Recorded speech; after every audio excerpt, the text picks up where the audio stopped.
Hello everyone, my name is Ryukin, and welcome to the channel. In today's video, I'm going to be going over why I believe it is important for you to pull for your favorite characters rather than skip them just because they aren't quote-unquote meta. Now, if you guys do happen to enjoy the content, I appreciate it if you hit that thumbs up, subscribe button as well. It allows me to engage your guys' feedback and learn what I need to do with the content, so I appreciate that. And without any further ado, we're going to go ahead and get into the video. Now, it's clear to see with Inazuma, rather than have characters replace the older characters, they're having characters fill different niches and roles, and I believe this is probably the best way to do Genshin Impact moving forward.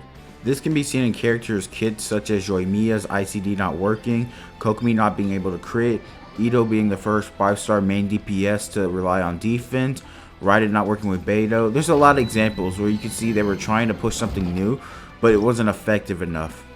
I think people tend to forget that these are limited 5-star characters that are limited promotional items. Mihoyo needs to sell these items, so in order for them to sell them for rerun banners, they have to do something in order to make the underpowered, underwhelming character up to task. An example of this can be seen in the Albedo banner. If they didn't give us that free 4-star sword for Albedo, I can guarantee you his sales weren't going to be that good. So let's take a look at how they were able to buff Kokomi because of all of the backlash. Now, taking a look at Kokomi, before the new artifact set, she had the same access to the supports that she had now. She was mainly a Hydro enabler that was able to give everyone a tenacity of Lilith buff. Kind of lame for a 5-star character, but she has 100% Hydro application as long as you have enough ER, which is pretty cool. This new artifact set turned her into one of the best overall DPSs.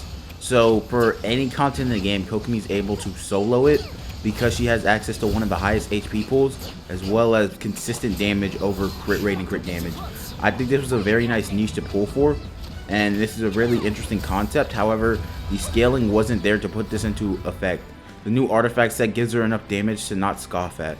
So that's how they were able to buff Kokomi up to the level that she is today.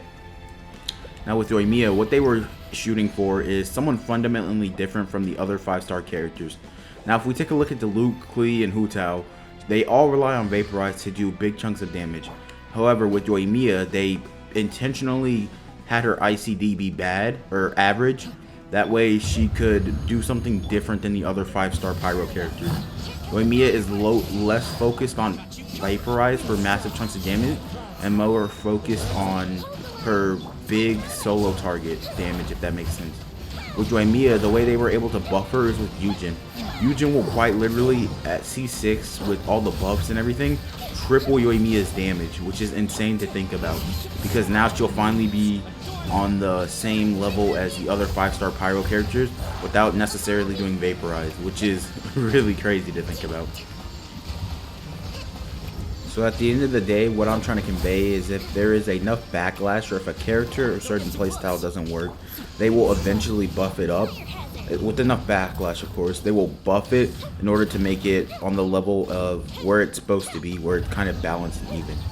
So that's going to be it for me, guys, in today's video. I appreciate you guys watching to the end of the video.